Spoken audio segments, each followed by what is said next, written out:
Hello everyone, welcome back to our channel Learn with MJ.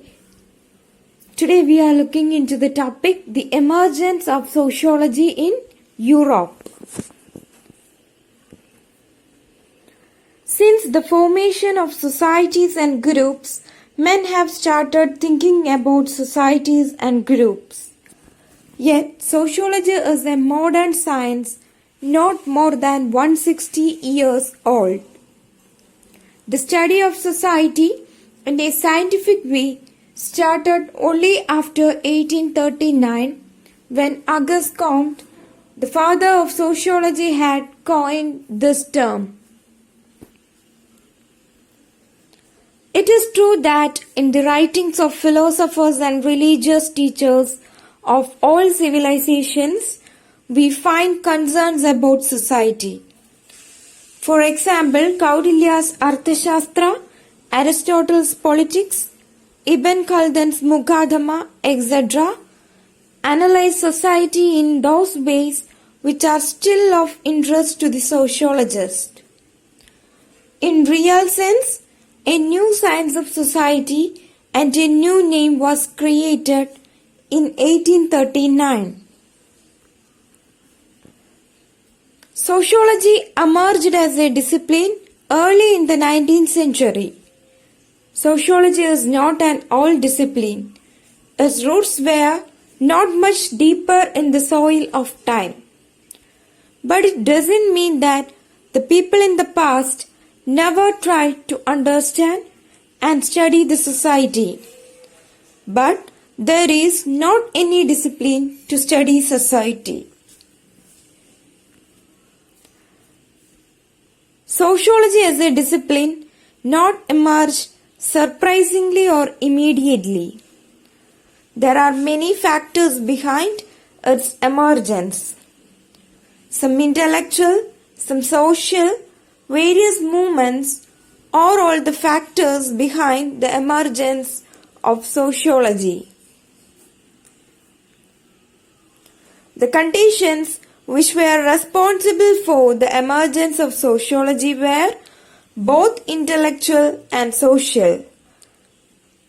The intellectual ancestors of sociology are: first one, political philosophy; second one, philosophy of history; third one, biological theories of evolution; fourth one, movements for social and political reform. Sociology emerged as a response to the forces of change which took place during 18th and 19th centuries in Europe. The ideas which are discussed again and again in early sociological writings are thus essentially ideas of that period. The thinkers of the Enlightenment of 18th century affected much of the early sociology. The Enlightenment appears as the most appropriate point of departure in the study of the origin of sociological theory for various reasons, including: firstly, a scientific approach to the study of society dates back to the tradition of enlightenment. The 18th century thinkers began more consistently than any of their predecessors to study the human conditions in a scientific way using the methods of the natural sciences. They consciously applied scientific principles of analysis to the study of human beings and their nature and society. Secondly, the 18th century thinkers upheld reason as a measure to judge social institutions and their suitability for human nature.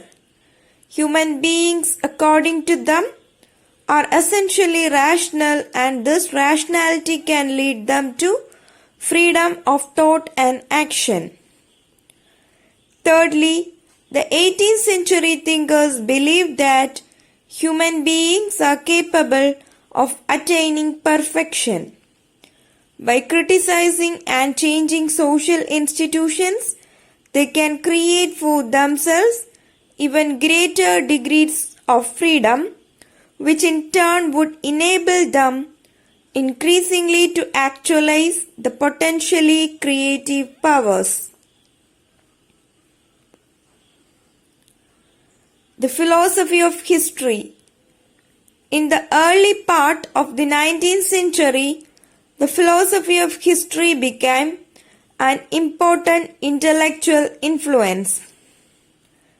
The basic assumption of this philosophy was that society must have progressed through a series of steps from a simple to complex stage. We may briefly assess the contributions of history to sociology as having been, on the philosophical side, the notions of development and progress. On the scientific side, it has given the concepts of historical periods and social types. The social thinkers who developed the philosophy of history, such as Abbé Saint-Péry and Giambattista, were concerned with the whole of society and not merely the political or the economic or the cultural aspects. Later, the contributions of Comte, Spencer, Marx and many others reflected the impact of the laws of this intellectual trend in their sociological writings. The biological theories of evolution. The influence of the philosophy of history was further reinforced by the biological theory of evolution. Sociology moved towards an evolutionary approach, seeking to identify and account for the principal stages in social evolution. It tended to be modeled on biology, as is evident from the widely diffused conception of society as an organism and from the attempts to formulate general terms of social evolution. Herbert Spencer and Durkheim are good examples of this kind of writing. Surveys of social conditions. Social survey forms an important element in modern sociology. It emerged due to two reasons. One was the growing conviction that the methods of the natural sciences should and could be extended to the study of human affairs, that human phenomenon could be classified and measured. The other was the concern with poverty, the social problem, following the recognition that poverty was not natural but social. The social survey is one of the principal methods of sociological inquiry. The basic assumption which underlines this method is that through the knowledge of the social conditions, one can arrive at solutions to solve the social problems prevalent in society. Thank you for watching.